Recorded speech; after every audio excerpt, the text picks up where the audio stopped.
Hello. Hello, hello.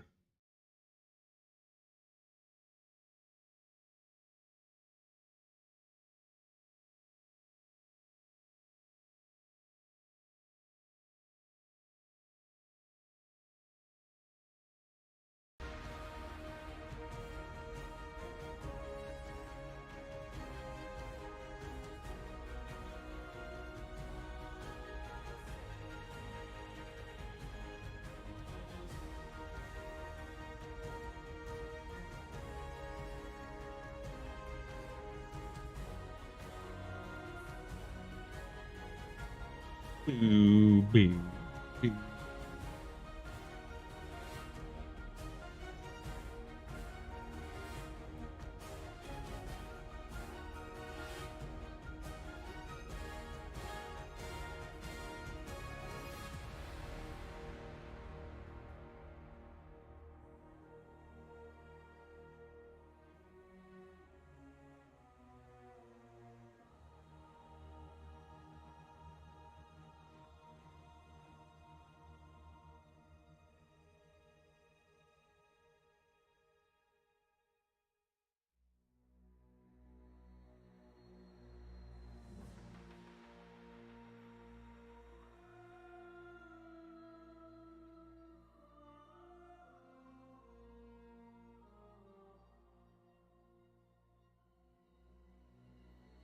Let's hope this one goes better than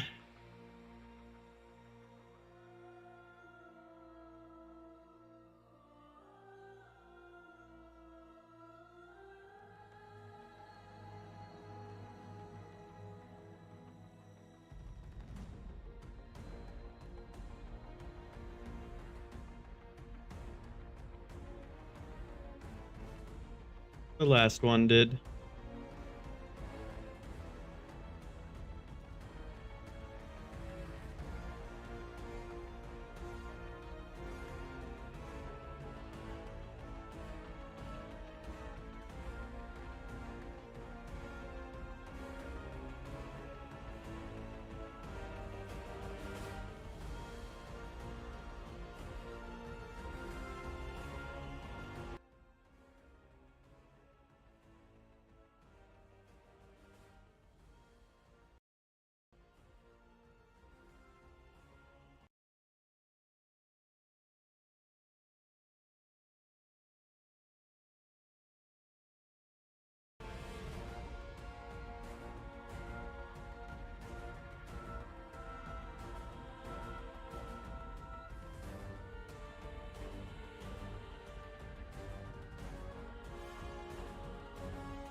Three more minutes.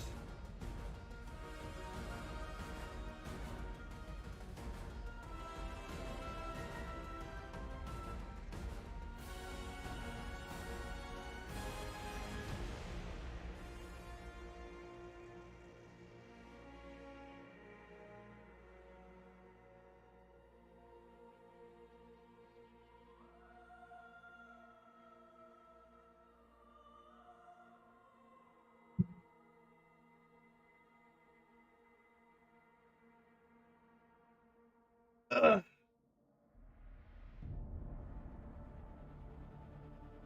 Ugh.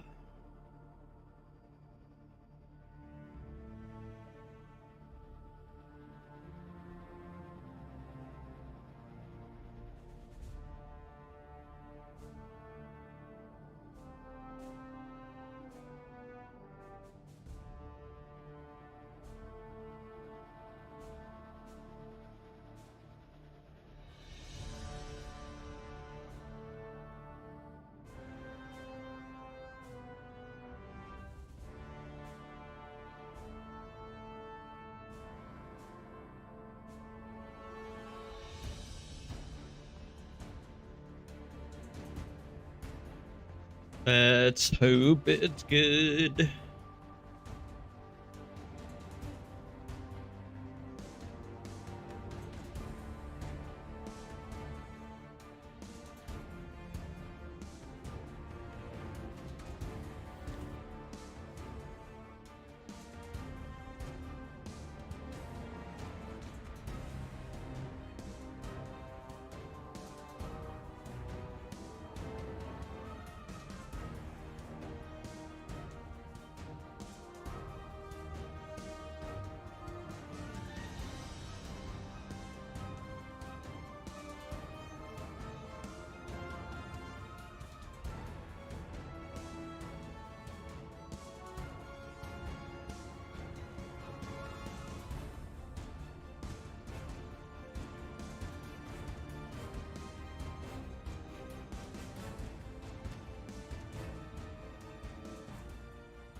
Boy.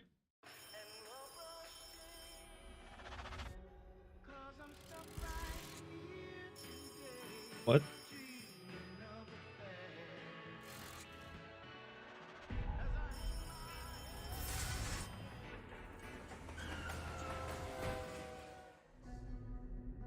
That was a crazy opening.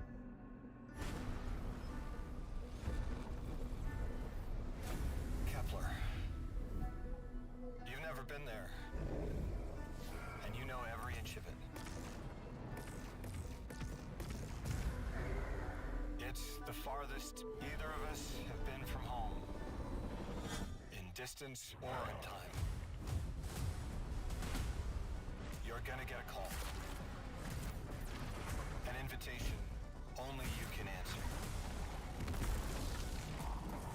And you'll say yes. They arranged it so you would never say no.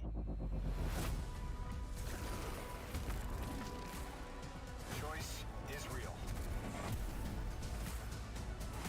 And every choice you make will lead you here.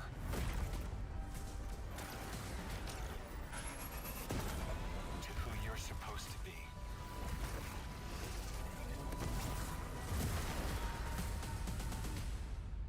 Eyes out, Oh. weapon.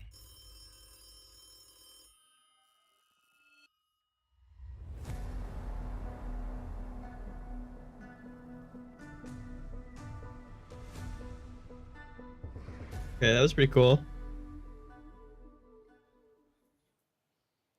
Awesome. Hello, welcome. Oh, to we're both. back on the Welcome couch back to our already, second dude. live I was stream hoping for some Catch Your more Fate. Vidoc stuff. What you just saw was our God launch damn it. trailer. We are 14 days away from launch. Yeah, 2 weeks. Pretty insane. Today we're going to be talking about what activities are on Kepler. What can you expect from world tiers as you're going through for replayability? And to introduce that, we actually have a wonderful human being on the couch next to me. Did I introduce myself? My name's Dylan. Hi. Your name is Robbie. Hello. Let's actually get a real introduction for you. How you doing? Hey Dylan, it's great to be here. I'm the assistant game director for Destiny 2, and I focus on Assistant working game with the director. broad Destiny 2 team and creating this game for our players and charting a new course to some new frontiers here with the Edge of Fate. Just Hey, 14 days away. Dwaggy. Hi. Awesome, yeah. I keep telling folks on the team, it's like, we got 14 days, and they're like, wait, huh? It's already here? So today we're going to be looking at Kepler. Can you give us a quick overview? What are we going to be looking at? Yeah, so we're going to be looking at some of the free roam experience on Kepler, And we're also going to be taking a sneak peek at the end of one of our campaign missions that is replayable in the post game after you complete the campaign of the Kepler experience. We're also going to be talking here about our world tiers a little bit, which we've talked a little bit about in the stream, and we're going to talk about a lot more here today. And so what we're showing on screen right now is the world tier difficulty selector that's on the destination. And so right now we're in the Fabled difficulty, and so Brave and Legendary, you can play through the campaign, you can play through the main quest, the story of the release, and Brave or Legendary, doesn't matter. But after you do that, you're going to unlock Fabled and Mythic difficulties. Now, the difference here, though, is with these difficulties, power is fully enabled. And so that means when you step out of either Brave or Legendary, you're going to probably be able to do Fabled. Most people will be able to do Fabled. Some people might need a Fire Team. But if you want to play Mythic, you're really going to have to climb power. The difficulty really escalates, and then the gear gets better. And so if you're hunting for that, that tier 2+, 3, 4 loot, right, you're going to be needing to play and Fabled and Mythic to find those higher tier loot. Yeah, let's get some combat going. Oh! Really quick, what There's is the map, I saw it. team? You were mentioning saw the map. we're in Fabled, so this is going to be after they've already done their first playthrough. Yeah, so this Fire Team has played the Legendary campaign.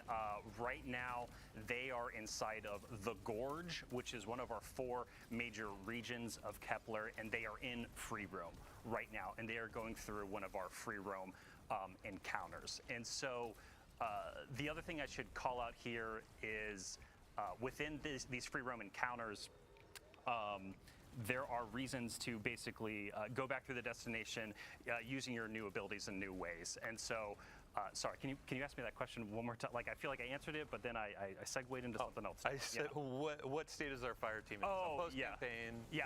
We're post-campaign. Sorry, thank you. Yeah, we're hunting higher tier loot and gear here on the destination, and they're also doing some of our post-game quests. So both Fabled and Mythic have their very own quest associated with them as part of the post-game. That are one part of like completing the Triumphant Seal to earn some exclusive cosmetics and emblems, but also these world quests unlock some additional loot in the game as well. So specifically the Mythic quest that's associated with that world tier unlocks a Have to variant use armor Matter set Spark. for the Kepler Kill those armor. guys? So, Okay. as you're playing through the campaign and throughout the experience, there's a 2 and 4 set piece bonus on the Kepler armor set. Once you complete that Mythic world tier quest, you unlock a variant of that has a different set bonus and a unique shader on it as well. Awesome. Yeah, and for folks that you didn't tune in last week or you haven't heard about gear tiers, set bonuses, we have a full blog article that went live last week. Go ahead, visit that, check it out. So when we're looking at this this activity, this is going to be a free roam mission, right? Yes. And these take place in places that are regions on the destination. Yes. Can you walk us through that? Yeah, so I talked about it a little bit before, but this is the Gorge, and so the Vex have actually put a big security lockdown on this entire region inside of Kepler. How are you doing, by the way, Dwaggy? I was basically like breaking through this security lockdown, and so each of these regions feature multiple of these major encounters is kind of what we call them, these free roam encounters. And these are kind of like the scale. Ooh, just got try to get through that security grid and he did not make it. Yeah. Each of these major encounters we have are kind of like the size of like roughly like a lost sector, but ultimately they're more complex. They have more mechanics that you have to use the destination abilities to solve some simple puzzles and encounters inside of them.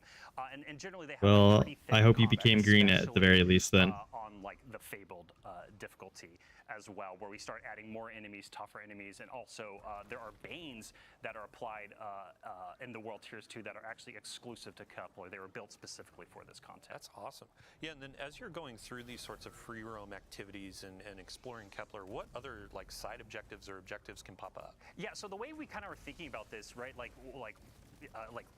a lot of this outside of doing the seal, the triumphs, and things like that, and mysteries and secrets, which we can talk about here in a minute, a little bit more, is like it's about all right, right? It's about that's good. Like earning that higher tier gear, chasing power, and so the way we constructed these regions, there's these free roam major encounters, there's tougher enemies that appear, there's HVTs that pop up, there's destination materials to loot, and there's this material called a Fated Cipher as well, and so you're going to be combining. Yeah, I'm pretty sure there is a specific way to get doing almost anything a grenade or like the certain weapons. I can't remember.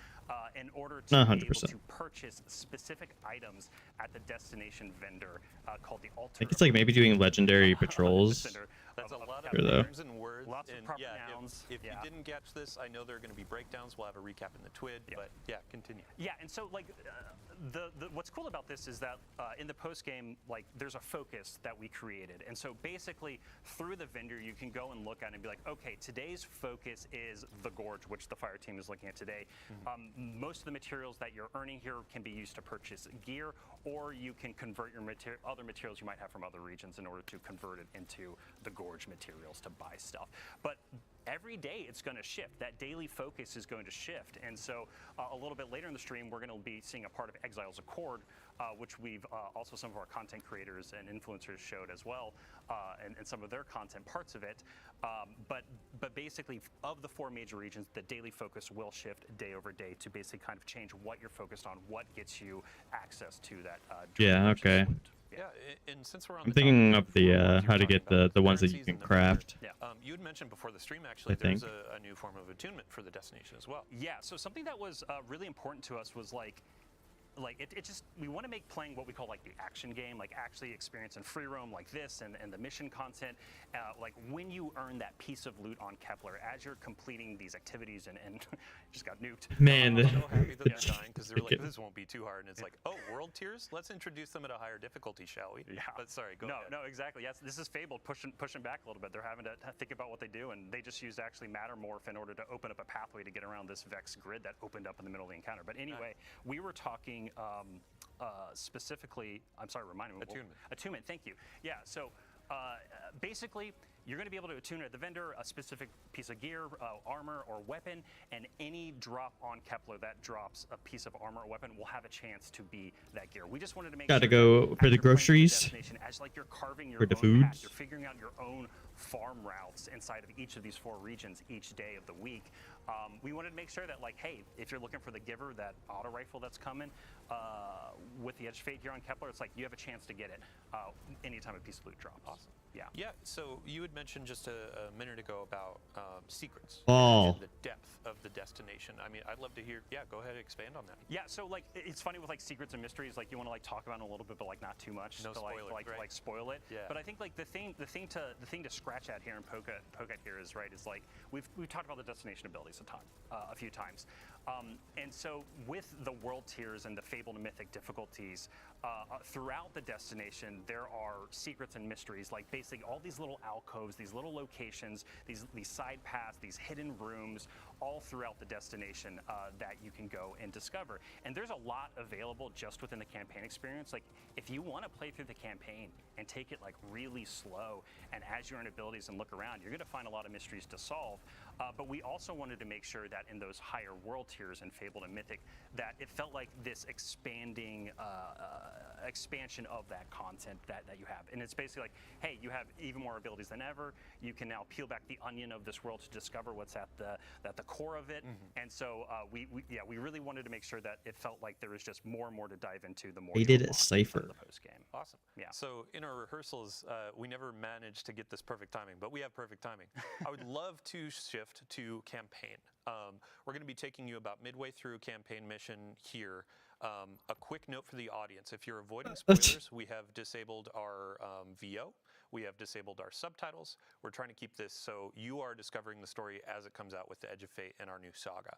That guy so as just- they're that guy getting loaded just into that, was I'd like, "I'm like out." to ask you just a couple more questions about Well free roam stated. regions. Yes. What other things can happen in regions outside of campaign? Yeah, so one of the big things that happens inside of these regions are side quests, which we've only talked a little bit about, and these are basically ways that flesh out more of the characters of the world, more of the stories of the people and of the place, and what's happening on Kepler and what's been happening with them before and what might be happening to them in the future. And basically what happens is as you're completing these regions as part of the campaign and you kind of start to unlock more of them, these side quests will start to become available. And so these side quests are available to you at any time. So again, like I was kind of mentioning earlier, like you can either take it really, really slow and take a really long time to get through everything the release has to offer, or you can just like beeline the main quest, beeline the critical path, and then when you get into the higher level world tiers, all of these side quests are now available to you. As we've been like play testing and closing out the Edge of Fate here, it's been really interesting to watch different developers and people play test the content. Myself and Blake Battle, one of our executive producers, he and I we're just like beelining it, right? Yeah. And then we get to the end and we like pop up in that and we're like, look at all these quests to do, while other people like want to take their time Yeah. and like experience like the full story of every single little piece. So the yeah, we're destination actually has to offer. we're getting into the campaign right now. And speaking of beelining, we've seen a ton of questions about getting raid race ready. So Yeah, the yeah. raid race is going to be coming out on the Saturday after launch. I believe it's the 19th of July. Yeah. What difficulty should players play at to get ready for race? Yeah, so if you want to be power ready for the contest mode race for the Edge of Fate, you're going to want to play the Legendary campaign. And so when you step out of the Legendary campaign, you will be power ready at that point. Now, if you're gear ready, that's up to you, right? It's like how far you want to go down that rabbit hole. And that dovetails into like replayability for the story missions and the campaign missions and how Yeah. that bakes into world tiers. Yes, Right? getting that higher tier loot. Yeah, Yeah. That's so good. When something that was like really important to us when we were thinking about replayability and what like aspiration means within an expansion, we really wanted to change some of the formula. Like we wanted to take some of the formula that we think works well, but also change other pieces of it. And one of the really big goals for us was just giving you more reasons and just easier ways to play some of the best content we built. This campaign mission is at the end of the Exiles Accord region. This fire team is taking down a giant Exiles prime servitor who's running some of the Archon's dark matter operations. Sorry, all minor spoilers. No, it's cool. Bife is probably jotting this down, getting ready for a lore dump about the Fallen, Yeah. all that kind of stuff. But this is a really fun like multi-phase boss encounter that they're orbiting around this giant servitor, and we really wanted to set something up that this doesn't just was like a one and done kind of thing.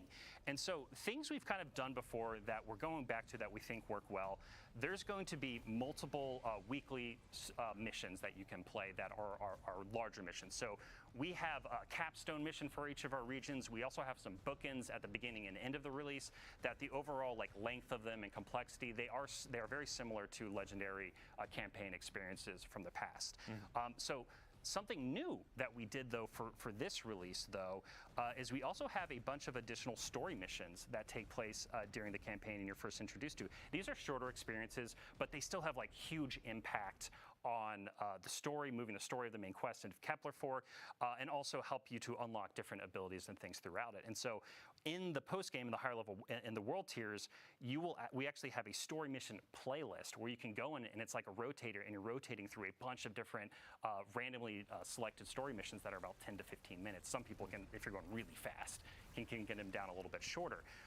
And those missions are actually one of the best sources of those faded ciphers that I was talking about earlier. And so the other thing I mentioned earlier too is we have specific quests for both Fabled and Mythic, and these quests are going to take you through some of the big campaign missions, again, to experience them with new modifiers, because we're curating modifiers and banes and things like that every single week on the destination to have a little bit more of a curated experience, but then also those quests introduce some like new encounters as well. And so, sorry, like I'm going a little bit all over the place. I mean, some of this is just like so much information, so much to talk about. Yeah. But the thing, like, again, I want to like drive home here is like we wanted to give you really strong incentives to go in and play the free roam experience to extract materials, to play our story mission playlist. It's called the Time Latch mission playlist, to earn faded ciphers, but then also to have reasons to go in and replay some of our biggest campaign missions again through the weekly missions playlist, kind of like the heroic stuff we've had in the past. And on the stream last week, we talked about how as you're unlocking the destination abilities, you carry those forward after the post game, so you can go in and replay and then have some of these things available, right? Yeah, that's a really good note, and thank you for hitting on that. Like the way we designed this content was the campaign slowly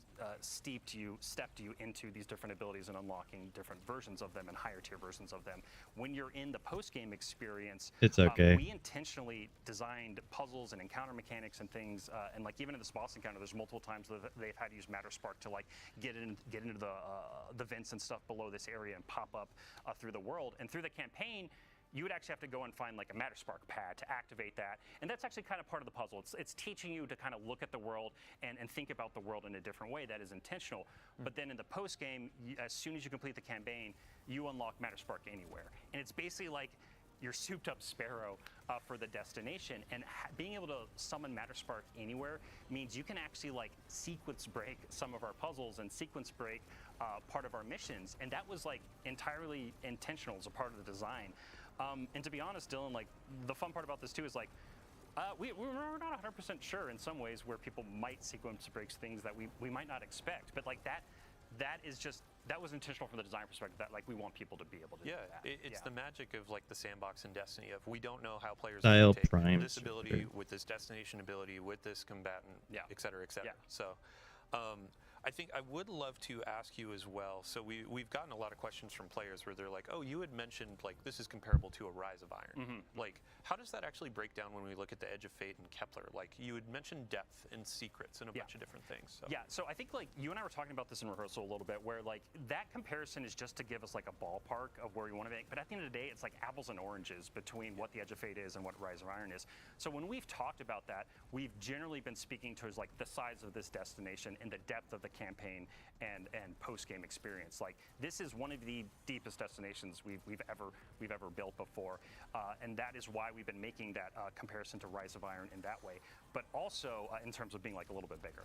But also like the game is very different today, right? We have an entire portal, we have an entire offering that is there with a bunch of new content, new gear, new things to do. We have the raid with the Edge of Fate, obviously, but then we have the epic raid coming in the major update with Ash and Iron, which we'll talk about more in the future. That just, it permutes and expands the raid and expands on the story of the raid. It is new content.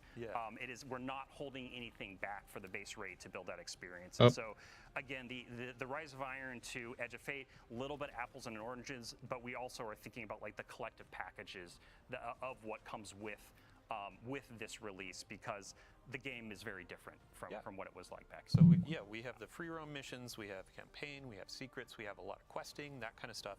I'd love, before we wrap up with our campaign mission, to talk a bit about what else players can expect in terms of destination activity. Yeah, so we've seen y'all talking about it. Like we hear y'all, and this is one of those things where like we wanted to hold this back for it to be like a surprise and delight moment for everyone when it appeared on the destination in the post game.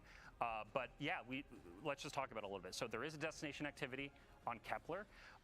It is. That's I'm good. not going to name it here. I just want y'all to see it when the game goes live. And it also, and part of that is because like it does relate to some of the story inside of the campaign, especially near the end. And so we wanted to be careful to not unintentionally spoil something if we showed too much of that activity. But anyway, the way to think about it is like it's kind of its own thing. It's kind of unique, but it's kind of a blend of activities like Vex Incursion and Wellspring. And so this is a match-made activity with 3 players. You're going to be using some of your destination abilities and some really chaotic horde mode inspired elements, but there's also some mechanical elements and there's some boss encounters.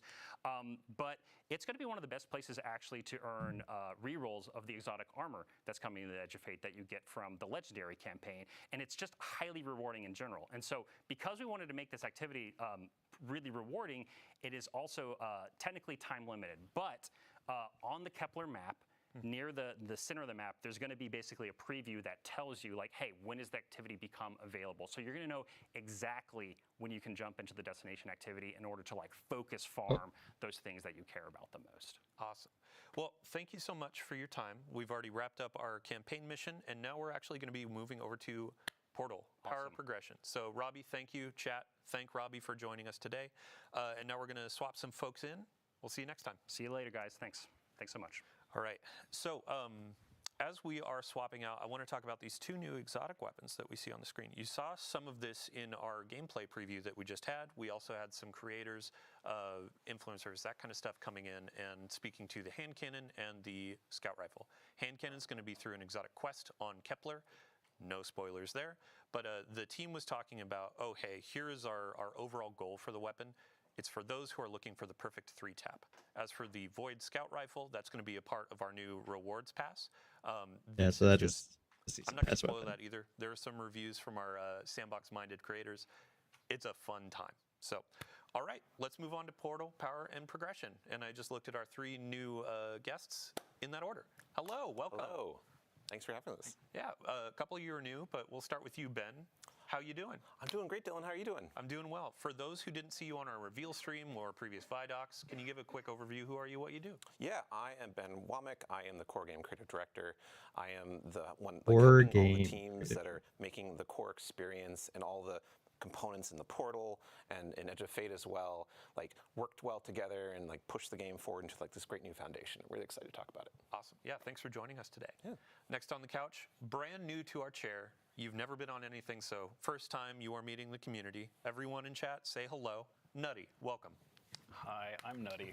I'm one of our sandbox ability designers. What a which name. Means that I work Cool with name. Vivian and Eric, who were here last week, to develop anything that the player is doing outside of armor, weapons, and combatants. So today I'm going to talk about all the modifiers and additional banes that we've been working on. Awesome. Last but not least, we got Alan Blaine. How you doing? Hey, great. How you doing, Dylan? Oh, you asked me how I am? Thank you so much. Really quick introduction for everybody out there watching.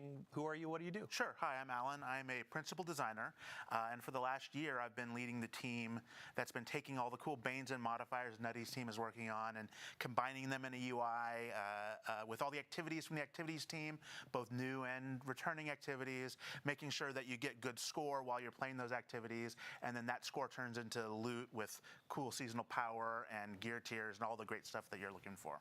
Stellar. So we have some content on screen. This is what players are going to see when they sign in on day one, and this is our introduction to the portal. Ben, I would love to get just a quick overview for those who may have missed that reveal stream. The What is portal. this space? What are we aiming for? Yeah, so the portal is very exciting. We had this vision of making a new front page for the game for Destiny 2. And so we really want to make as much as we could available, like just in a couple clicks, and not having to dig down to find the content that is new or featured, or like you're being like your friends are playing, or something like convenient that you really want to like go to a lot. Like we have a button for the tower that's right there, fastest you can get into. We also have Edge of Fate in the upper corner, of course, which is like the new expansion for the launch right here. We have this huge like quick launch panel in the lower right that is rotating between new activities, like probably the fastest you can play Destiny ever, aside from right when you like start for a very first like new character. It's gonna let you just like hit and play something right away with like no delay. And then we have actually a very like nested depth there with all the ops categories on the left, which are all the different kinds of things you can play in the portal that are hooking to all the new systems that Alan and Nutty have been talking about. Awesome. Yeah, really quick, I'd love to go just line by line for Solo, Fireteam, Pinnacle, and Crucible Ops. Give them an introduction. Yeah. So Solo Ops is like a new thing that we're doing in the Edge of Fate launch and for the core game. These have activities that are designed to be played by solo players. They're only one-person fire teams, and they're intended to be content. We've already saw this. You just like have a few minutes. First part of the stream is better. Play Destiny, and you want to go on and like feel We know satisfied with this. your time, get some great loot. You're going to go to Solo Ops and like have that opportunity. It's going to be like a really great, concise like experience. We're also like if you don't want to have like the think about having a fire team for some content as well, you can be assured that this stuff is designed to be played by one player. And so it's like, it's going to have challenge, it's going to have difficulty and modifiers such you can customize and really great loot to get. But it's a challenge for you, individual. And I think that's really exciting, like alternative to some stuff in the past. It felt like I want to play but I don't have any friends, or I'm trying to find someone I have a lot of time, and we have another like niche for people to fill if they're in the mood. Yeah, awesome. And then next up we have Fireteam Ops. Yes, Fireteam Ops. So, like, just talking about fire teams, like, quintessential Destiny is playing with 2 other players, a fire team of 3, right? And so we have all of the activities in Fireteam Ops are a 3-player fire team. We have, like, classic strikes in there. We have, like, missions from past expansions, like in Europa, like the 30 Empire wave. Months. We also have, like, onslaughts are in here. We actually scroll down more. There it is, the coil. So past seasonal activities coming back, and like integrating with all the systems we've been talking about that we're going to talk more about, so that they're like available for you to get new loot in, to work on your power climb, to basically just like have a great time in whichever way you want to. Awesome. Yeah, I mean, since we're already in the screen, let's go ahead and get our fire team set up with our activity. What are we playing today, Nutty? We were going to do the Dark Priestess Empire Hunt. Awesome. So here, I'm actually going to pass the mic over to you and Alan. Let's get some bans, some modifiers, all that kind of stuff set up. Really quick, can you introduce each of these sections for the different modifiers, and then we'll go and kind of pick and choose what we want? For sure. So we're starting at master activity, and this is 300 combatant power. The first row there that has all the selectable icons that you can change are challenge modifiers. These are things that will increase the combatant power and add some additional difficulty to it. The first one is our Banes. So here you decide what Banes are going to show up, and we paired all of them with Avalanche, two what the hell's that? combos that either work well together or at least interesting. Today we'll do Threaded and Caltrops. So Threaded is where, as you damage the combatant, it will spawn Threadlings, and when it dies, it will throw out a few more Threadlings at the same time. And Caltrops is a void area that gets spawned near you, like between you and the During combatant, combat, and then after when it defeat. dies, it throws out another one. So something to make it so you either need to get up in the air or keep going through. So starting with retaliation. Yeah. If I die, you're coming with me, pretty much. All right, next up, what do we got? Yeah, let's do subtle foes. So this just makes it so that when some of the enemies are far away from you, they will be invisible, and that helps them get into close range, or if you are using a long-range loadout, you won't be able to deal with them as much, so you might want to bring some close range. And or they're like melee. they're like very invisible. Not like, Yeah, not like a little bit of player stealth, but just Yeah. like you don't see them. yeah. You really have to like pay attention to see them from long range. What else do you want to do? Yeah, let's do Glass Cannon. So Glass Cannon is kind of a fire team equalizing one where it only punishes the person who's doing the best. So if you have that buddy that, you know, With the clears greatest strike number of ahead final you blows or is takes getting more all the incoming kills, well, damage. we're actually going to give him a debuff where he will just take more incoming damage. That's kind of funny. And if you are a little bit closer with your friends, then that's actually a catch-up opportunity where maybe you take over the kill lead and now you're the one suffering a little bit, and kind of a fun. So if I'm playing through this activity and I'm stealing all of your kills, I'm putting a bit of a debuff on myself. Right. Taking one for the team. Yeah, true. And maybe I'm letting you finish a few of those. Yeah. All right, what else? Let's do one more. Oh, Chill touch. I like so we're that talking one. about getting the That enemies one's into melee. funny. So this will make it if they hit you in melee, you will suffer a stasis debuff and slow down. Awesome. And that pushes the power all the way up to 360. And those things are also increasing the potential score that you can receive from this. And the score is what drives the reward. Right. So you see right here, when we picked when we picked Chill Touch, the gear tier you're going to earn went from tier 2 to tier 3 for this activity. So it's really important to pay attention to what you're earning. Yeah, so you know what you're going to be getting if you achieve that score at the end. Yeah. Yeah, and this is like, we've talked about this last week on stream about approachability and making it easier for players to understand as they're getting in. So a lot of UI treatment, shout out to our teams that have been doing this to show you combatant power and all that kind of stuff. So Yeah, tons of love and passion went into that. seriously. Okay, so let's look at player stakes. Oh, do you want to take this? Oh yeah. So player stakes are the next category down, and they're more about the player's interface with the game itself. So things like lock. At the loadout, end, we have no HUD equipment is locked, visibility, yeah. that we added here, so you can play with no HUD for a little extra score bonus. And these are things that are really sort of letting you sort of tie one arm behind your back while you're playing. It's not making the combatants more powerful. It's changing how you're playing the game. You can start with no ammo. You can start with locked loadout. No with ammo? some more What? player stakes in Ashen Iron. Yeah. Yeah. Okay. That sounds You're gonna talk about crazy. Well, no. You can have the Okay, no HUD. no HUD. You go first. I just wanted to have us move on to the next bit because we've talked about Okay. tying one hand behind your back. Let's talk about no HUD later. Go ahead. Okay, but in the next bit, this is what you get to do with your other hand. So here are the things that benefit you. Let's try Livewire. This one is one of my favorite. It's a combination of the sprint for amplified that you had in the Nether, along with inherent AC/DC feedback fence. So we buffed up the enemy's melee capability that hopefully they'll get up and punch you. Well, now if they do, we're just going to shock them with lightning. So I'm kind of balancing out that additional challenge that we added and a different benefit that will kind of counter that and make it so it's actually a little bit easier for me. Yeah. What else can we do? Healing finishers are great. Just another way to get back health, or if you go in for that finisher and take damage on the way, that you'll be. Yeah, but you're not at A anymore now. And let's do one more. You gotta be reward rank 8, dude. You gotta And get sure, that hypercritical them is pretty gains. fun. This one is actually a little bit tough because it makes it so that the enemies will take less non-precision damage, but more precision damage. So as long as you're hitting your shots, it's easier. Awesome. And then Ben, we actually we noticed this a bit earlier. There's one more modifier up at the top, and that's actually limited time, right? Yeah. So this is a accelerator that this is a double bonus focus. So you're gonna second drop from the bonus focus activities. So this is we will have given the calendar different accelerators that are on for a given week or day that will apply to the whole portal. And Higher have tier, benefits. this reward is And we're gear also gonna tier have more of those, 2? events and other Only things throughout the 2 game for to give you, master? a Holy first moly. twist or an incentive to see what's going That's on a in the game lot. and get some a good time. I mean, very that's not a beneficial lot. play, 'cause we're That's trying to not. make every day a good time to play Destiny. Yeah, I think one of the modifiers we saw during our rehearsal was a bonus to Suros weapons too. So Yeah. it's a bit of there can be loot bonuses, there can be gameplay bonuses of more power behind certain weapon archetypes. It's pretty fun. So stay tuned to our calendars. We'll definitely sound off when it's a week of a cool theme.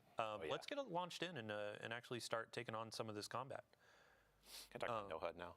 Oh yeah, please. Okay, so they aren't going to show No HUD because it'd be confusing, I think, on the stream. But No HUD is a great example of something you can engage with if you want to, because it's a challenge. It gives your score more opportunity to get better loot, but it takes away information going on the HUD. But what it also does is it makes it feel very cinematic and interesting, and you kind of feel more in tune with the character and the gunplay. And that's a good analogy for what we're intending all the modifiers you're selecting to do. That it's going to let you set up the situation like Nutty was talking about, oh, enemies have chill touch, but I'm going to have live wire to counter it and create these cool little gameplay moments that are really something that you choose for how you want to play for really awesome loot. This is pretty cool. I like And Alan, when we were all talking the. through some of these I just like the modifiers, choice. we've taken It's inspiration cool from a ton of that different places. making Like it harder in particular, increases shout out to Sammy Cat. how much Yep. loot you get. It's Called it out nice. last week for It's a all the good. bows we were showing I think off, that's a but good also no thing. HUD. And I think that is how we're it should looking work to for get a games bows-only like that. The limited more modifier difficult thing, coming the in more future loot too. you get. We really do want to look at how people are playing the game, whether they're creators playing on stream or people playing at home, and really try to let them set up the challenge for themselves, how they want to do, right? Whether it be challenge modifiers, stakes, or the boons. Yeah. How often are we going to be adding more modifiers to the portal? Well, we're going to have some new modifiers coming with events. And we're going to be adding new modifiers with the mid-season update with Ash and Iron. Yeah, a major update, yeah. Yeah, I've been working on them pretty constantly along with the rest of the team. So it was every few days that another either Bane would come online or modifier, and we'd have to go playtest that, which was a pretty big playtesting lift to try all these combinations and make sure that there aren't any rough edges when you combine some things that maybe we hadn't thought about when we were initially designing them. Yeah, I'm sure there's stuff that players will find that we won't. We're accepting that. Yep. Yeah, Yeah, I mean, no, we have our absolutely. challenge for Esoteric or Mork or a couple of the other high-skill creators of what can you throw on to make this difficult, and can you actually complete it? Right. So it'll be fun watching those playthroughs.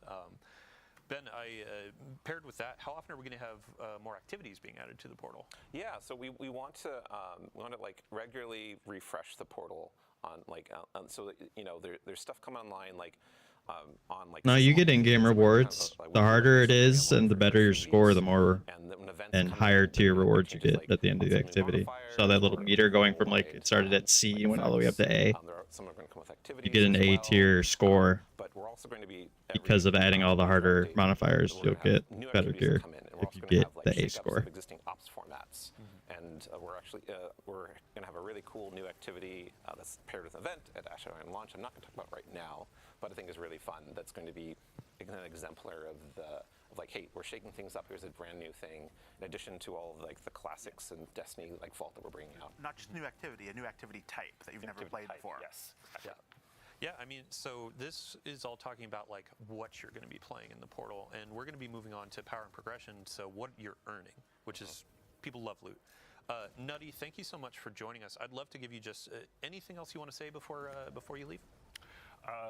I definitely want to shout out the rest of the Sandbox team, not just those of us that were working on additional modifiers and bans, but that playtesting lift. We had everybody across Sandbox disciplines in all of those playtests to try and hit as much of this as possible. And I wanted to re-emphasize how impactful some of the modifiers can be. Specifically, I'm thinking back to what we were just playing in live with attrition modifier in Prophecy Week 1, because when we moved to Prophecy Week 2, my fire team had gotten so accustomed to killing enemies and having a little health pickup on the ground that we had to play that final fight completely differently and use cover way more because we couldn't just kill some enemies and run through them to fill back up. Normally, I would think of attrition as a lot more of a challenging modifier, but it turned out that when we were toggling things off and on, it turned out to be more beneficial to us than we were anticipating. I am still on the side of like attrition is challenging to me, and when it goes away, I'm like, oh, hey, fire team, let's let's go for it. And if that makes it too hard for you to get your rewards, then just you toggle it off here. Yeah. Yeah, it's more about like what you're comfortable playing with, and also what your style is for, and your build, and what your mood is too. Like we're giving a lot of player agency to that. Right, and speaking of player agency, so I would love to see your feedback, like what ones are you engaging with, what ones are you enjoying more, what ones feel like they are actually rewarding to do, and what ones feel like we could punch them up a little bit, because that's what we'll probably keep working on. All right. That was thank you weird. for Why isn't joining he? us. Oh, it's Chat, because it's not. Everybody scream, Snap? thank you, Nutty. We're going to swap you off and get our power and progression That was weird. individual in. So Okay, thanks. thank you so much. While we're doing this transition, Ben, I would love to ask you, what activities could players find in Pinnacle Ops? Oh yeah. So Pinnacle Ops has at Edge of Fate launch, it is going to be filled with exotic missions. And some exotic missions from the past year and previously as well that are going to be integrated into the whole Portal experience and all the systems we're talking about, all the difficulties, all I the think that's modifiers, good. intended to be, like, you know, like I don't know. A lot of people will be mad that it's well, like exotic missions. They're kind of hard, right? They're, using mechanics, content or whatever, but like and so for newer and returning players, it's really good to have like, okay, those well, big you can important get missions exotic, you front don't have to facing have like first that level, for them. just from playing on There's a lot of Portal good available all the rewards time. It's and not stuff like going from through rotation activities. every week or something. And you can do Fireteam Finder, of course, to find people to play with. But look, we're really excited that it's like, oh, I can like play this as hard as I want or as easy as I want, whatever I want, whatever I'm feeling like right now. And we're gonna have more to Pinnacle Ops in the future with Ash and Iron that we're not gonna talk about today. So it's actually a good example of like, hey, we're making this new section of the game that we're gonna just keep on building in and tinkering with over time. Awesome. I sense a segue. We were talking about Pinnacle Ops into the and next Pinnacle category. Power. Hello, Josh. Welcome to the couch. Hello. Hi, I'm Josh Galinsky. I'm a staff systems Hello, designer Josh. here at Bungie. Been here for about 5 years. And I really work with a lot of our loot, our gear, your power and progression, as you mentioned, like, you know, what are your rewards? What's the candy you get at the end of your activities and stuff like that? So we spent a lot of time reworking a lot of our stuff in the Edge of Fate, and really 900 is what the eternal thing is. We made big changes to how you engage with power in Destiny. One thing you'll all notice is, I think many of our creators have already noticed in the past, that there has been a power squish. We've reset Good. players down to 10. Like, Good. that is not only to give everyone kind of a fair and equitable starting place, and to kind of like reset the engagement with power. Also, 2020 power is not exactly the most friendly starting Not point. easy to understand if you haven't been along for the ride. Right, Yeah. exactly. So, like, this is the beginning of a new saga. It's the beginning of a new thing here. So we're starting off there. It gives, like, all Guardians on equal footing with each other, and allows us to kind of build up. You're going to have 200 points of power in the soft cap band. Intrinsic cap, yeah. Yes, exactly. And you're going to be able to go and do any activity you want across the game in order to get to that point. Once you get past that, then you enter the seasonal bonus power band, which is where you're going to have to start doing more of the Portal activities and the Kepler like world tiers and stuff in order to get the power and progression that you want to get at that point. Cool. So just to restate it, we're going to start at 10 when we launch. Every Guardian joining is going to be at 10. First 190 levels, so up to 200, that's going to be effectively your base power level. And then as you're going into more powerful activities, higher tiers, that's when you start going up and up. Right, and you'll be able to get up till 450 power, up until not Rise of Iron, but Ashen Iron. Once you get to that point in the season, then you're going to be able to go even past that. Awesome. So when we're talking about seasonal power, is that replacing the artifact power that we have? Exactly. Like, we did simplify power a little bit further by taking power off of the artifact, and that allowed us to take the power we had there. I'm okay with and put that. it back into the gear. So really, it streamlines it. It makes it so you're only worrying about your gear power as far I'm as okay with your that. engagement with that. So it just takes Artifact one power was, like, additional level of whatever. complexity out of the system. Yeah, and speaking of just like that power climb, like our Pinnacle sources have been updated to actually fit and give more agency, correct? Absolutely. So one of the things I think if you're a longtime Destiny player, you're very used to the Pinnacle grind. And you're also used to the limitations that the Pinnacle grind puts on you, and like some of the like intricacies that come with that. Like there's been many seasons in the past where I really needed that drop of the boots to come from the thing, and I do my Pinnacles, I didn't get my boots. Well, not only are you able to more target farm individual gear pieces now, but also That's the limit of probably the best Pinnacles thing they've is no said. longer a thing. We're going to have some challenges in the game that act as accelerators for you as a Guardian, so you can basically focus on those to get power, like more hits of powerful gear. But really, once you get past that, you can keep going. Yeah, like everything in the portal is a source of Pinnacle drops. Exactly. As much as you want. As many times you complete it, with it being up to how you perform and how challenging you make the activities to be how far you can go. Right. You still have to achieve that score as you Yeah. go up in power for the higher difficulties, get that better loot. Right.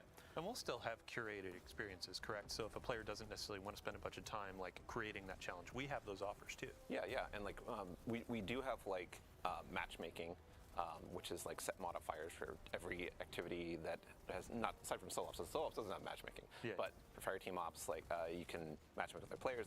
The modifiers are set, and we also have playlists. Modifiers are set, but we have more than that too. We have conquests, and those are set. Yeah, and we'll talk about that in a minute. Yeah. Just a fun note, we've seen a ton of feedback over the years about players want to play Strike solo, and now Oh yeah, that's a great point. Yeah. So we kind of going along with the idea of being player driven. If you don't want to play a strike like a Grandmaster Nightfall-esque strike, or even like early like difficulties with other players, you don't have to. You can just play it by yourself. You can take as long as you want within the confines of like the modifiers you've chosen to complete the activity and get the loot you have. So that falls into like what is your mood? Like what is it you're feeling like playing right now? And like of these options, like what's appealing to you? Awesome. Yeah, I think back That's to cool. you, Josh, really quick. Just from a high level, we talked about how Infusion is changing in the last blog, which, by the way, you should go read it. Can you give a high level for folks that didn't catch the blog? What's changing? Yeah, at the highest level, upgrade modules are no longer a part of that Infusion thing. They're still going to continue to exist in the game. They can still drop from legacy content, but you can dismantle those for, I think it's an enhancement core and like 1500 Glimmer. And so, like, those are still Good. We're going to have a Fuck new, enhancement core or upgrade unstable modules. core, currency that's going to exist, and you're going to use that in addition to enhancement cores in order to, infuse your gear up for the season. Okay, and a bit of Glimmer too, right? Yes. Okay, cool. And really at its core, it allows us to just have more texture over things. And one thing I should call out is that seasonal power does reset at the end of this thing, and players will be reset back to 200 when Renegades comes out. Got it. Fine. So Cool. Yeah, I think just last. I don't care about that. Last note on the power climb. So during our reveal event, you spoke about Crucible and how you can actually power up in Crucible to kind of keep pace with your friends. Like, can you expand on that a bit? Yeah. So there's a time in Destiny's past when you could just play Crucible a lot, and you can get your power, you get great gear. You could like fold in with your friends to play a raid or the challenging content.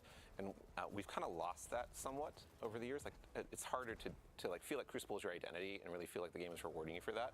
So with Edge of Fate launch and the core game, Red. and the Crucible ops that we have, which is a bunch of playlists inside Tier of it, 3. you're going to be able to like We got search tier for 3 that power stuff. again and just play Crucible, and you'll get powered drops. You'll go up and you'll eventually get higher tier, be able to get like really great sets of gear that will then be as good as like anything else that you can find in the game. And you can just play Crucible all the way to the power cap if you want to. We are going to ask you to perform as you go to get more consistent rewards, but it's totally possible. Yeah, and Josh, you mentioned before too of like trials and competitive Crucible are going to be ways to accelerate. Right? absolutely, if you're putting yourself in the pools with the like higher skill players and challenging yourself, that's how you're going to get your faster rewards. And not to mention the Trials armor sets and stuff, like they're really cool this time around. Yeah, we have a unique armor set for Crucible, for Trials. We have weapons, a bunch of cool rewards coming up, and we'll have a preview of that. One of our characters actually has Trials gear if you didn't notice. But now we have a good moment to look at our seasonal hub. Alan, I'm gonna ask you to actually walk us through this. Yeah, sure. Seasonal there's a hub? seasonal hub up there at the top of the portal screen. If you click into that, you come to the hub. Oh, which yeah, will this have thing, A okay. bunch of daily challenges and weekly challenges, and those are going to give you XP. They're going to give you Bright Dust. They're going to give you extra drops in on a portal activity. But it's going to give you progress towards the weekly reward track there. And the weekly reward track has lots of currencies and powerful drops on there. But it also has, if you tab to the next one, is going to have some Vanguard Armory and Arsenal tokens, which give you bonus drops from Zavala from the list of weapons or armor you can get from these activities that are going to be higher tier. Okay. And they're going to be a higher power than you can get from even getting the best. Dude, that was weapon in that was an them. XP So you'll plus wanna plus be plus doing plus these. plus And these are plus every week and get 2 pieces of armor and 2 on that weapons weekly every single challenge. week. Yeah, and this track is free, correct? Yeah, This is all game. This is all free. Everything in the portal is free. So if you scroll down from here, you're going to run into the Conquest page. Now there's 2 on Expert, 2 on Master, and 2 on Grandmaster, and these are effectively your Grandmaster replacements in the portal. These are going to be fixed power, fixed modifiers, no fire team power, and you get really good rewards for completing it. You'll No get, fire team 4 power, huh? Higher Okay. tier engrams for completing each one. That are powerful. To give Yeah, you, those like, more are higher power, but you'll only be able to get it one time. But these are really about your journey through the season. As you level up, you can take on the first expert one, and then the next expert one, and then the master, and then master 2, and then finally the 2 grandmasters. And with Ash and Iron, we're going to be bringing more grandmaster and ultimate conquest, which will allow you to complete the conqueror title. Actually, seal. really quick gameplay team, if you could go back to the modifiers that you were just hovering over, this was a really good example of a quality of life feature that came about. We saw a ton of feedback around modifiers like, I'm squinting at these icons, I don't really know what they mean, and now we have them bucketed based on the portal options, so you can more easily identify That's these things good. and understand them. Yeah, yeah, and shout out to the UI UX team for like making a really much cleaner look for activity launch than having this cool bucket to look at them. Like, I think it's really good, really good. Cool. And then there was one more section on the seasonal hub, one more tab down low for the Conqueror Seal. Yep. So the Conqueror Seal is down here. You're going to be completing the conquest during the season to earn and guild your Conqueror Seal. And since this is still the Conqueror Seal, it's going to maintain its old gilding. So this is going to be continual. Awesome. Yeah. 14 seasons in Conqueror. who is Now that? we're going to keep on going, baby. Oh my god. Awesome. So I'm going to say we still have a couple topics to cover. Fire Team, let's go ahead, launch into an activity in Fire Team Ops. Throw on a couple modifiers that you want to go for. Mix and match. I'd love for players to see as you go through how the score is changing, how the rewards can scale, all that kind of stuff. Just have a fun time. For the folks on the couch, we already went through the seasonal hub, the rewards. We are also having a moment in time where Guardian ranks are resetting. Yes. Yeah, Oh. if we can get a quick overview. No, Siege Wagon is what I told you to wait. So we took a look. So Guardian ranks, when we launched them, the first few ranks were about learning the game. Oh, God. And then the upper ones were about your seasonal journey and dealing with all the different kinds of things a player might do in Destiny. So we've stripped a bunch of those away and rebuilt objectives to be focused completely on the portal.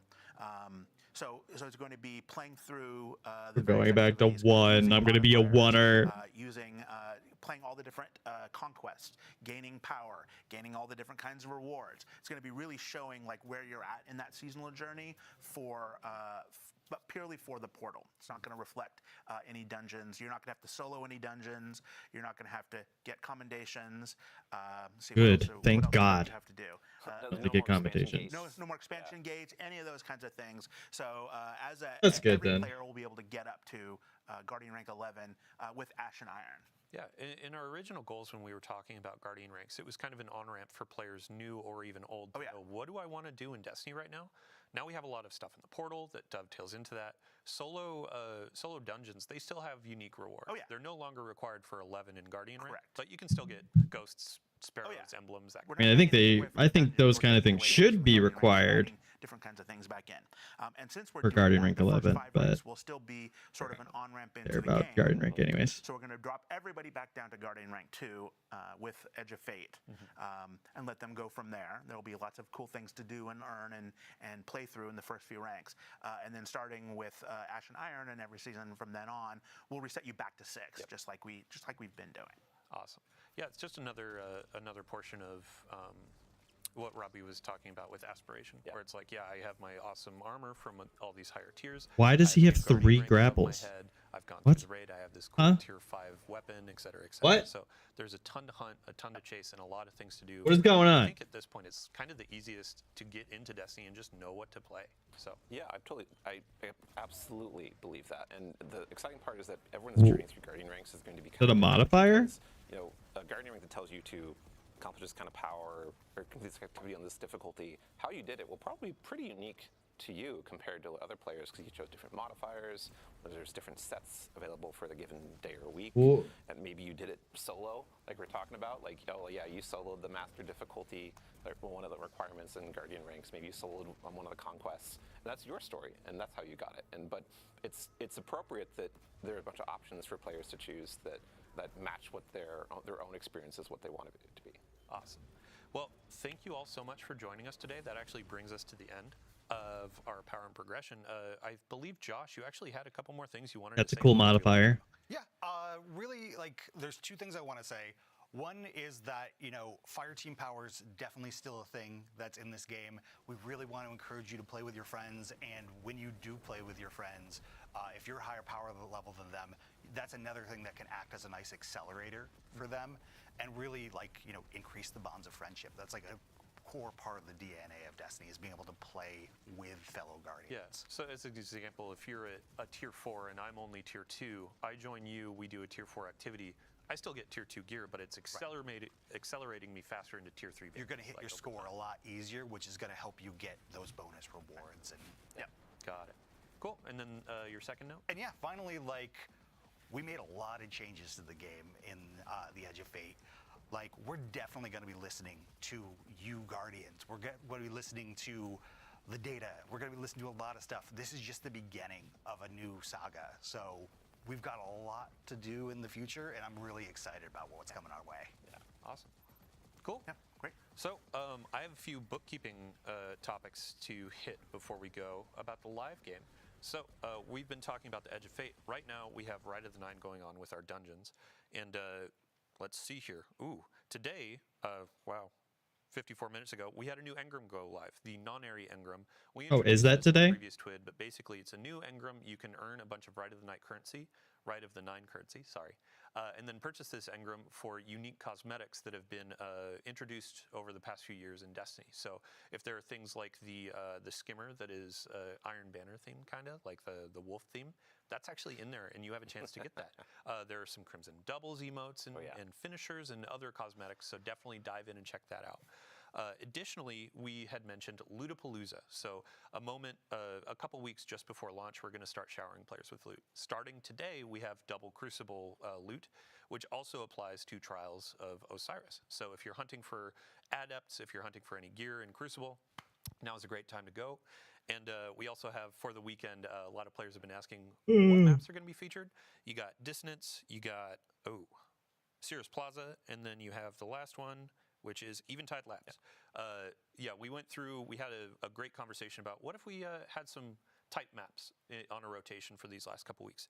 And for the final week of the season, we're going to have Burnout, Endless Veil, and community favorite Javelin 4. So Trials players rejoice. Oh. Players that may not have ever played Trials, get in, get your 4th streak, get some adepts, try it out, and get some gear to loot up for the Edge of Fate.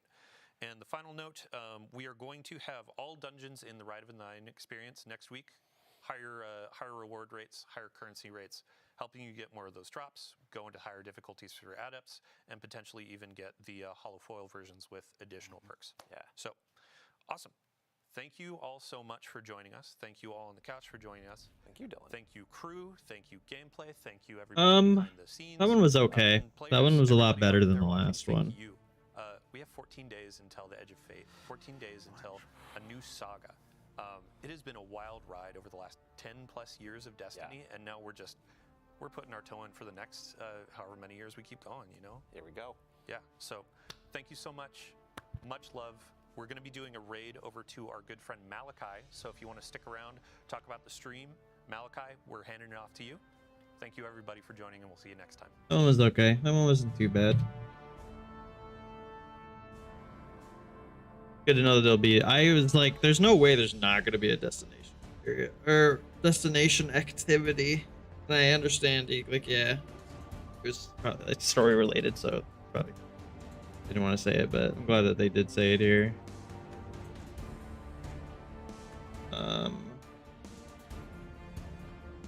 Launch back into Destiny. Go check out that Right of the Nine stuff.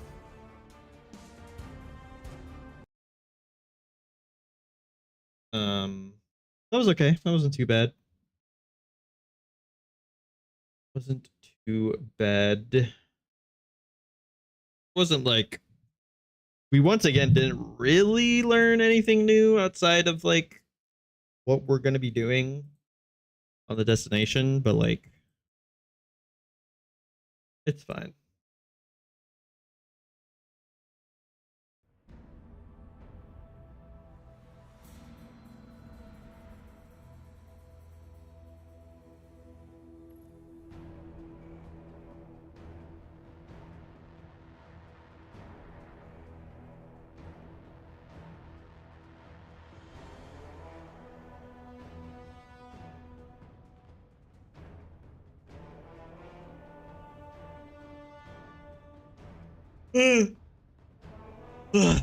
That trailer at the beginning was pretty cool though.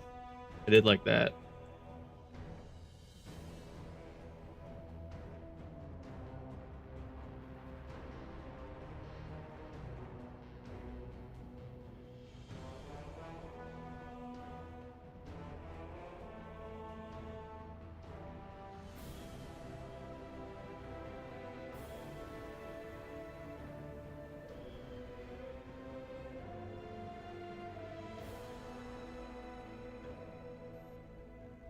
Well, it's less.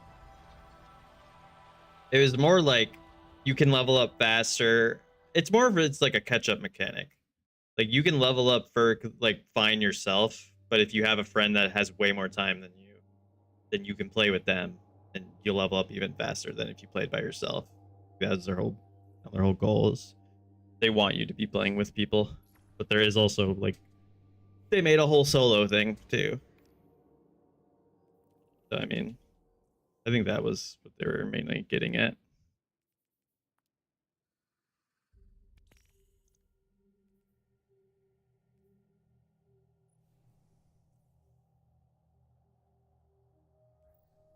No prob. Probably buy these. They look cool. And do I want this? Do I care?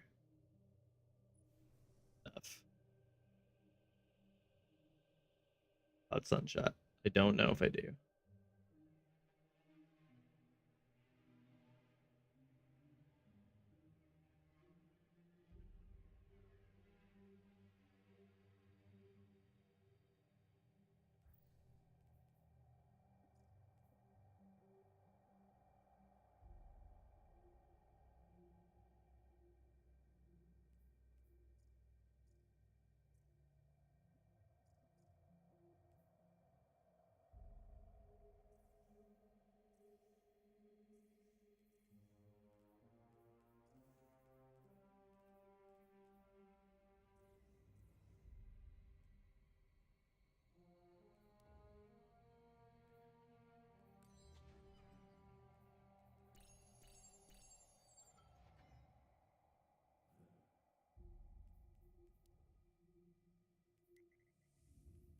This is it.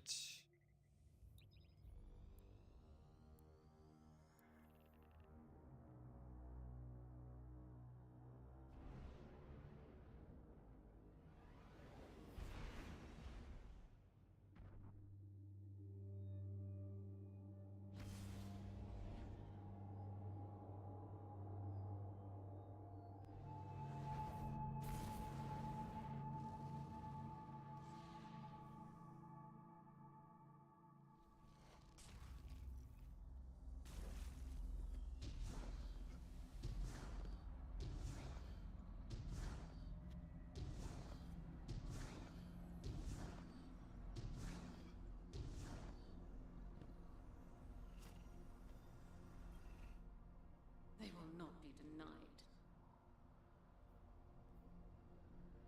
Such a fleeting thing. Graviton and Whisper of the Worm are here now. Whoa.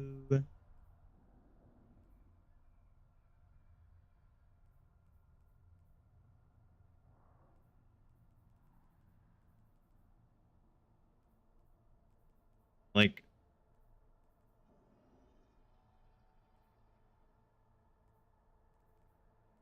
I don't know how to tell what I have and don't have other than the...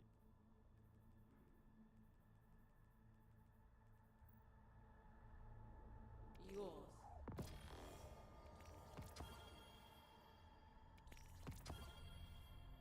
We have business more pressing than this.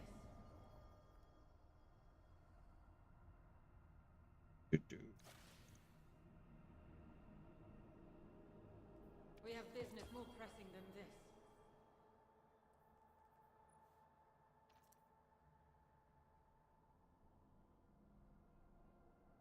Oh wow, I didn't know the Curse of Osiris thing. We had lore about them. Wow.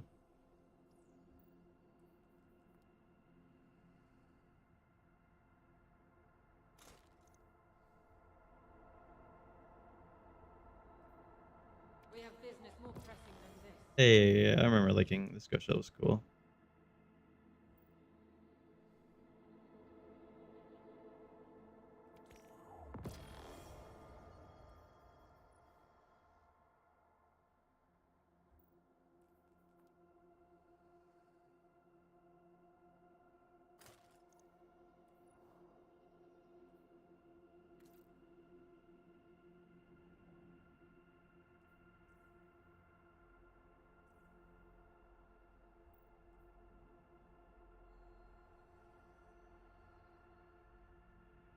Yeah. Yeah, it's pretty hot here too still.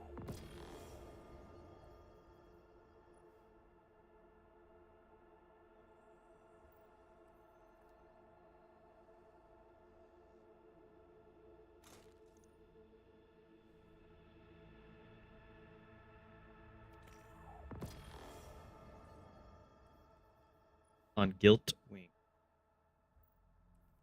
Guardian game stuff.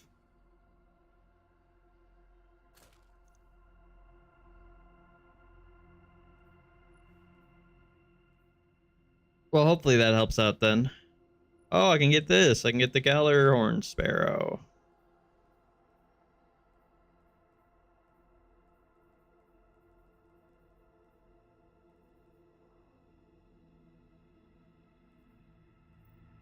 Yours.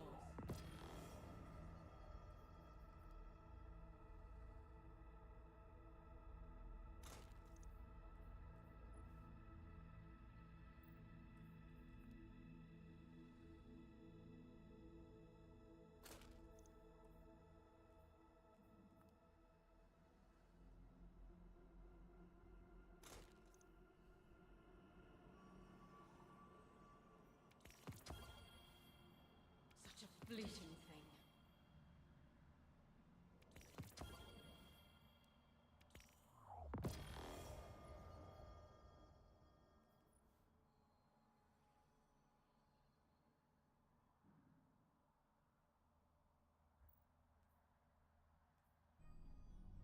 Yes. There's sparrows and skimmers. Sparrows and... We've literally only got the skateboards this year. And we only ever had sparrows for the last 10 years. So... Yours.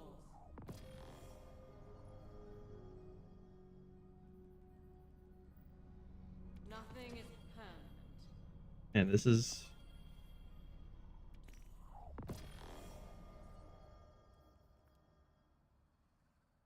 Need to grind for all these cosmetics, man. There's so many.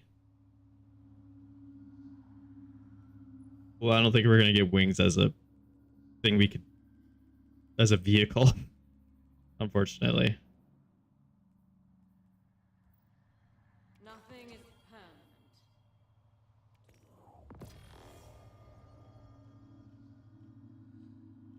Purchase limit reached? What do you mean? I didn't get one of the... I didn't get the wings. I want these. This is what I want. You gave me the other one. I'm pissed.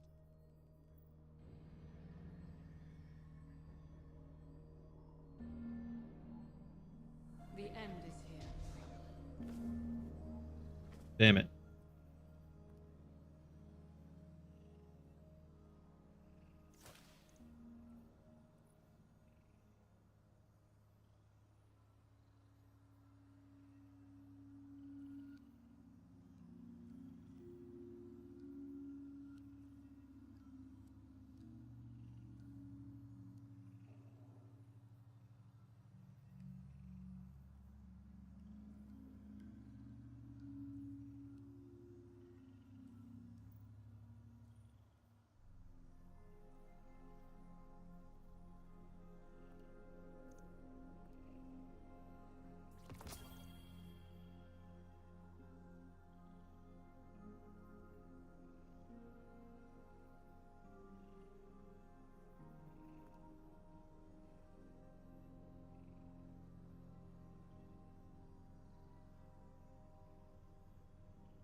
Okay.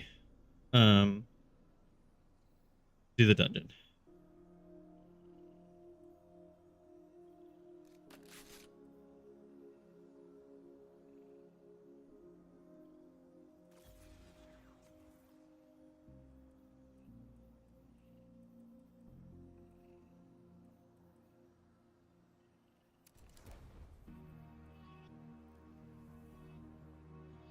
Oh yeah, let me do one thing really quick before I do prophecy.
Okay. What do you mean to share items? If you mean like giving someone a piece of gear or something, you cannot do that. There's no form of trading in this game for your weapons, for your gear. No, there's none. Absolutely none.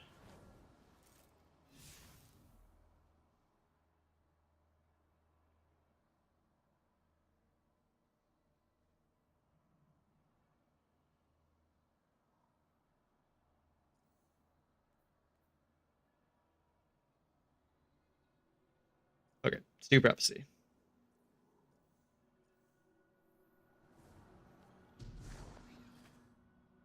Your battles paint a portrait. If this is the last time, live well.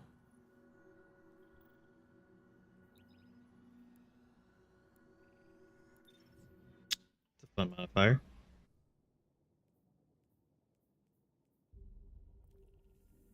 Double Crucible rep.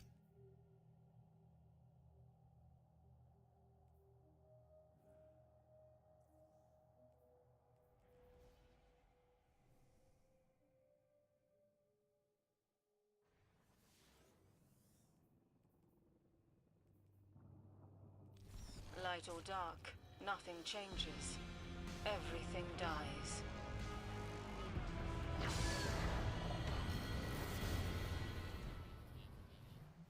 Guardian, do you read? Eris, I got this. Go back to yelling at that tree on Io. You need a handler. We don't even Master. have IO The anymore. Guardian needs support. Suit yourself, Three Eyes.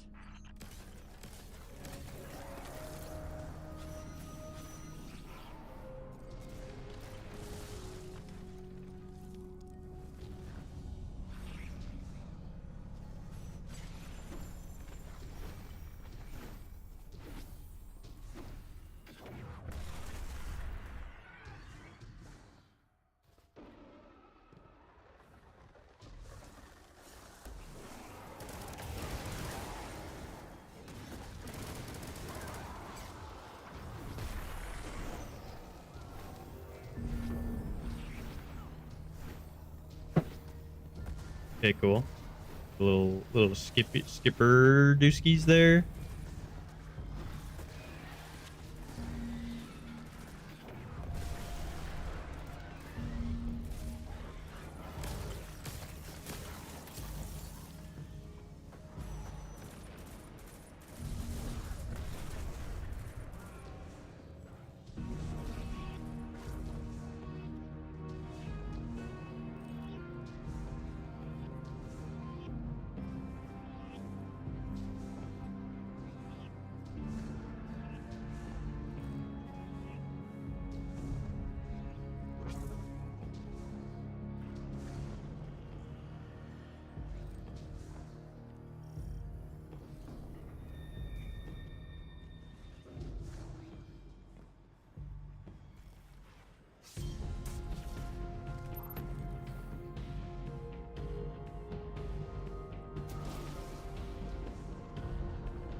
Yeah, I'm not gonna be able to.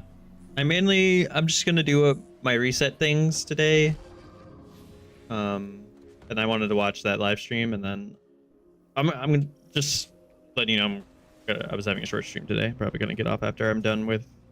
Gonna do this one dungeon, then do my bounties on 3 of my characters that I need to do, and then I'll probably just get off. I have some things to do today, but wanted to at least make sure I streamed the dev stream.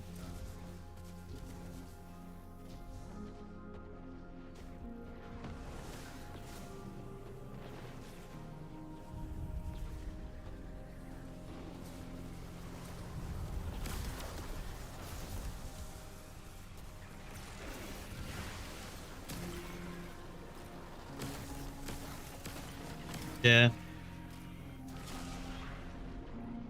It'll always be here, so you have a lot to do. Definitely don't need to rush anything, especially with Edge of Fate coming out soon.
That is not that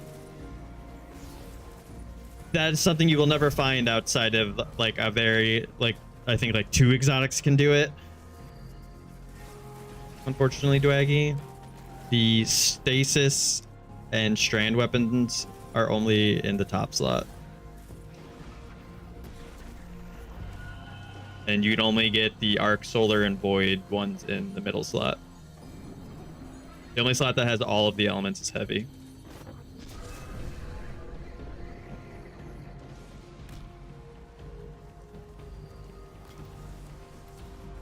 Yeah, I did. It's like there's like 2 I can think of. There's like a fusion rifle that like when you throw, you can consume your grenade and it'll change to that element. There is also a perk, but they kind of don't put it on anything anymore because no one really used it, where when you throw your grenade, your gun changes to the element of that grenade, but it's not really on anything anymore.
Let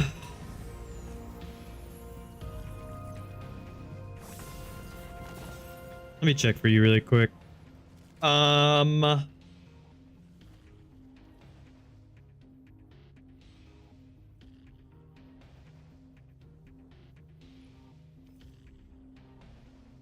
no, no, no, no, no, no, no. There's this one. It's a fusion rifle. I think it was the pre-order exotic for Lightfall. Or not sure where you got this one. When you go to the exotic, if you go to collections and exotics, it's kinetic is everything in the top and energy is everything in two. But this one, it's a fusion rifle. It says its main perk is this weapon adapts its damage type to your equipped grenade. I think there is like one other one that does something like that too. Maybe I'm wrong. That might be the only one that's an exotic that does that. Yeah, it was a pre-order exotic, so you probably got it with buying one of the expansions.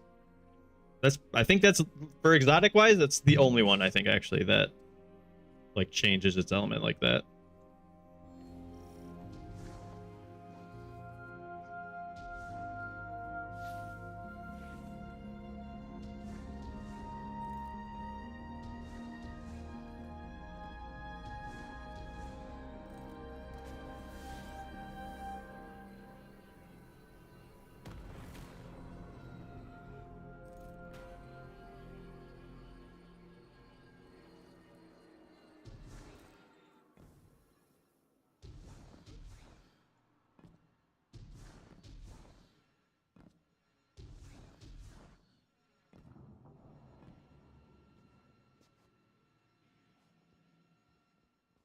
Stuck.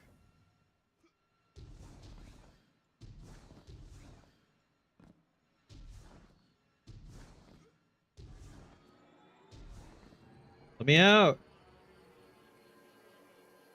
Well, I guess we're waiting for my teammates to get to the area.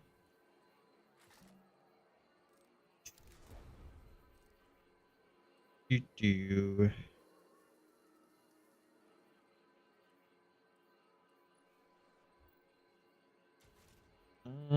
This would probably be better, honestly.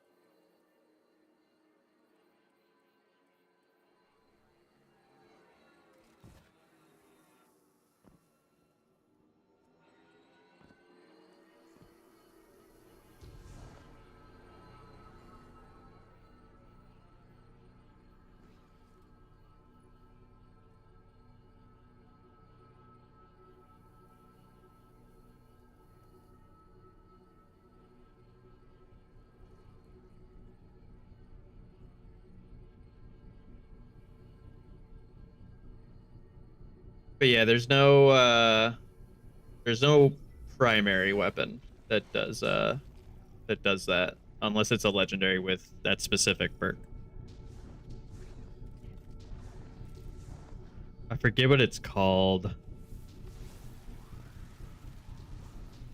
But once again, like I said, there's not a lot of guns that have it anymore, and they're all old, I'm pretty sure. If there's any new guns that have the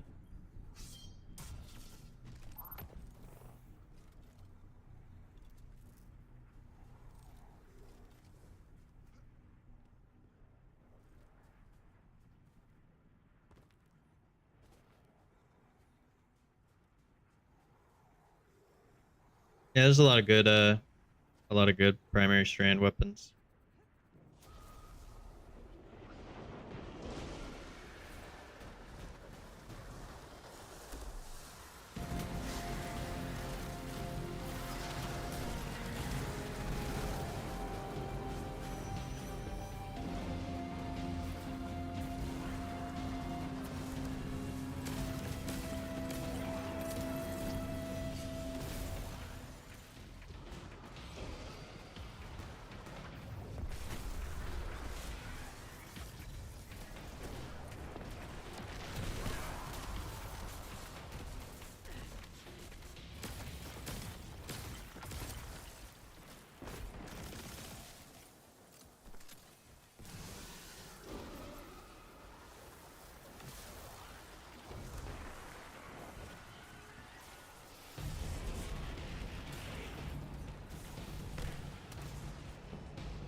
Damn. There's a site called light.gg that has basically a database of all the gear on it. There's also another one called D2 Foundry. Both of those are pretty good for, but you have to like kind of know like those. Light GG would be your best. It like has a front page that like shows like what the current gear is and all the stuff like that. But like you kind of have to know like what you're looking for also. Like you like.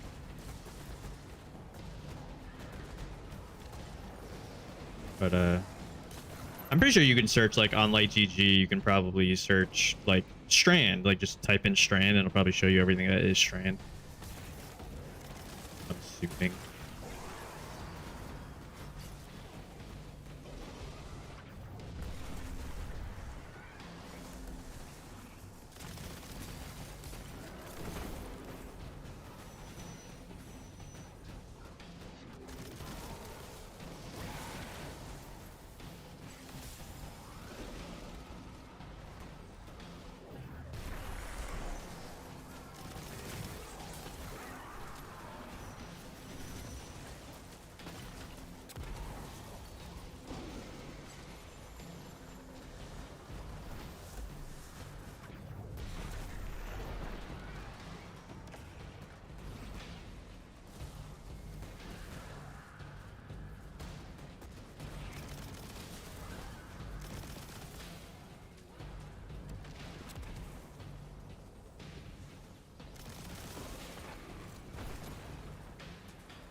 Yippee.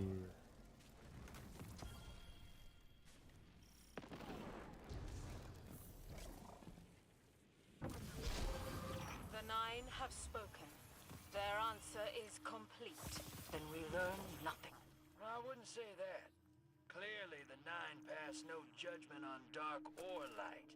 And they love passing judgment. Trust. That means in their eyes, the two are the same. Zavala will disagree.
I see your fighting spirit.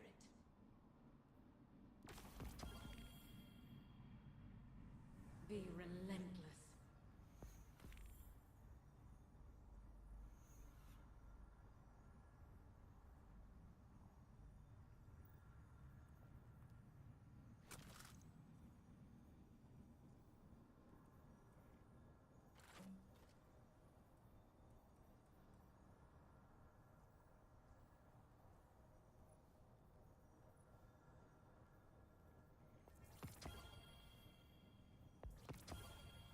Yay.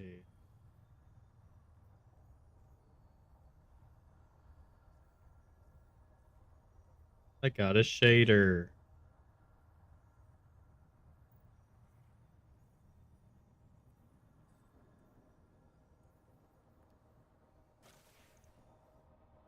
Confront your fate.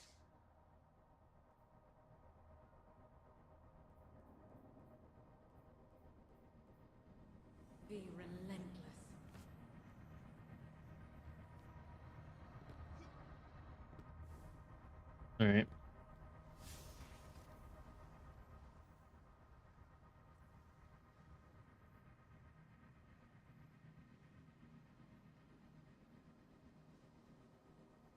Ugh.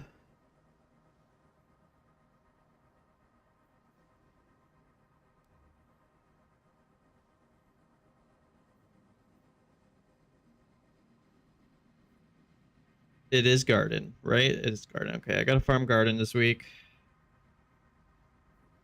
Got to get that auto rifle. Then what's the raid? The other raid, I mean. Kingsfall? I don't care about Kingsfall. Yeah, let's go do my Dreaming City bounties.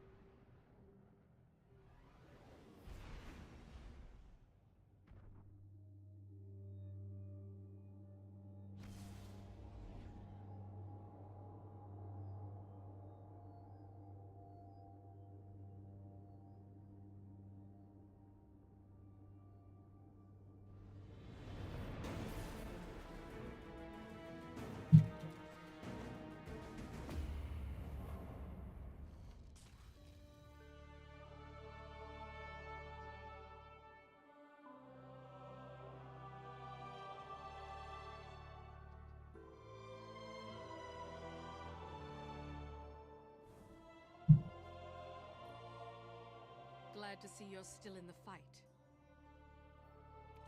Reef Maid. It'll serve you well.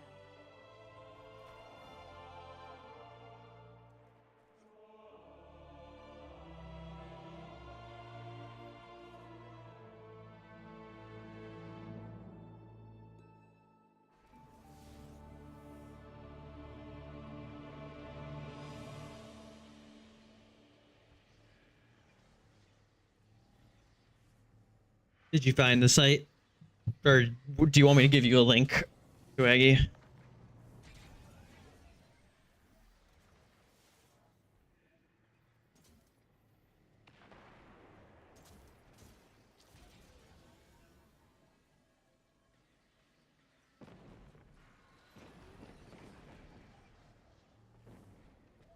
Okay. Yeah. And then also, it doesn't really matter too much, especially since you only have one character. But there's an extension that's on Chrome. I'm pretty sure it's on most browsers. Okay. Yeah, LightGG is usually the base one that most people use. That's what I use. It's called Destiny Item Manager, or DIM for short.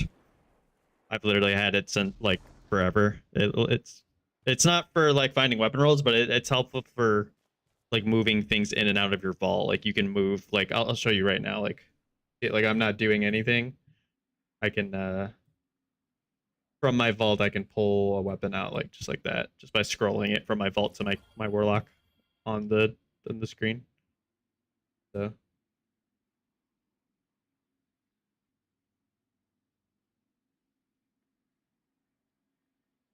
Dim's really nice to have.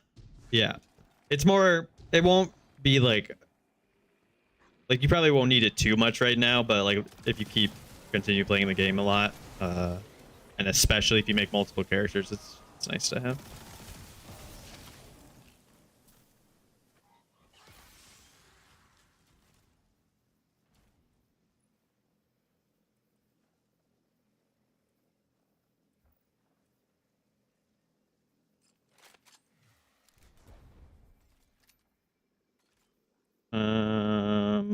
What was I doing? Oh yeah, going to do this. You.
Well, there are weapons in the game that you can craft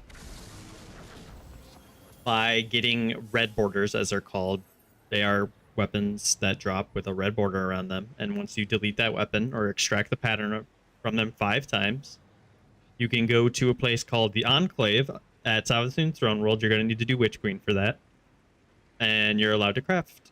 You can craft a gun at a base level and then level it up, and then once you level it up enough, you can put any perk that gun can get, you can equip to it and create basically your perfect gun. But it's only certain weapons. It's not everything. And then for the most part, we don't really have curated. The only curated role guns have now are origin traits, which is this perk all the way at the end. All of these though are well, this is a crafted weapon, so it's a bad example. But it's like this. Like these 2 perks are random, and all 4 of these columns will always be random for most perks in the game. But then this origin trait, when it says origin trait, that's always the same. It means it's like a that's where the foundry of that gun that like comes from.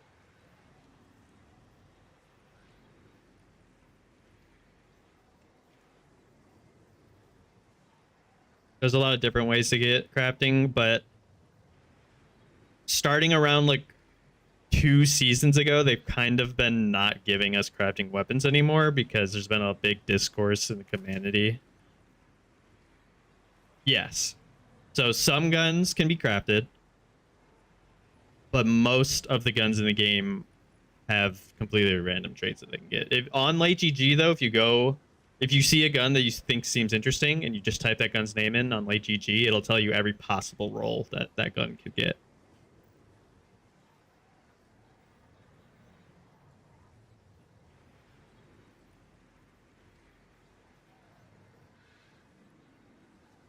But yeah, there's been this big discourse of people being like, they think crafting ruined like the grind in the game, and then there's another group who are like, I don't want RNG, I don't want to have to spend 17,000 hours trying to get this one perk combination. But then it's just like, it's actually pretty 50-50. It's like a lot of people want every gun to be craftable, and then there's a bunch of people that want crafting to just go away in general. Yeah, Light GG is very useful with stuff like that. Okay, on to my Warlock.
Welcome back. You'll like that one.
Oh my god.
And go to my Titan, and then I'll be done. It's about 2 hours. It's okay. Too bad. Not bad. The stream. And then I just got a lot of cleaning and stuff to do. A bunch of other stuff. Maybe I'll stream later in the day. I don't know. Yeah. Can't be playing video games all day today, unfortunately.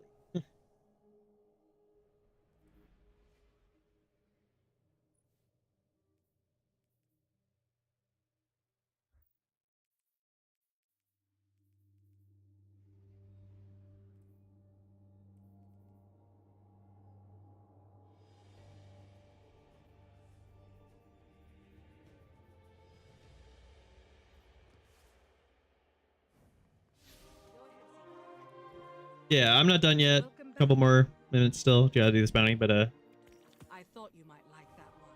yeah. I just hope you have a good time. I do think a lot of discourse. A lot of discourse in the community right now, but this game is a really good game at the heart of it. A lot to do. It's very fun. It feels great. That's one thing that everybody always agrees on. Like the feeling of Destiny, like shooting your gun and like moving, like using your ability, like it just feels really good.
I don't think the platforming is as bad as you're saying, Dwaggy. Although, at least with the green subclass, you do. You saw when I was on my hunter.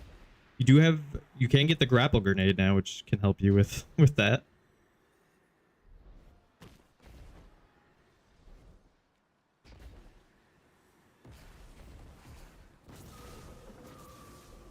Yeah, is that really what it is? I think it's just something to get used to. Is correct.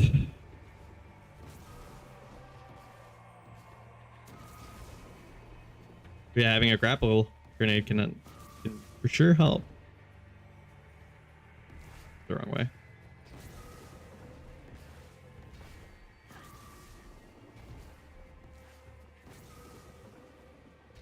Oh yeah, I guess you want threadling grenade on. But yeah, I'm just mean like you can like if you're actually having like a lot of trouble with like a specific thing of platforming, you could just put it on just for that and then go back, swap back to threadling grenade.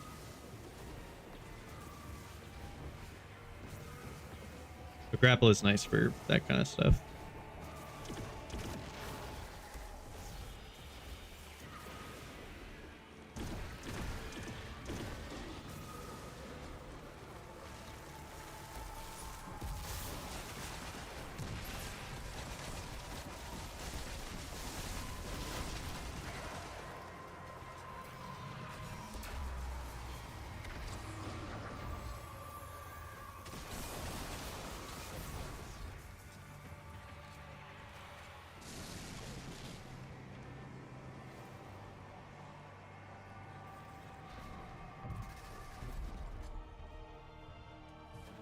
All right. I did the bounties and my one run of prophecy, so that's about it for moi. Nice chatting, Dwaggy. I might be back later. Don't know if you'll be on or not, but I'll see you later. Actually, cool synthesis episode ornament. Yeah. See you later. Thanks for hanging out. Bye bye.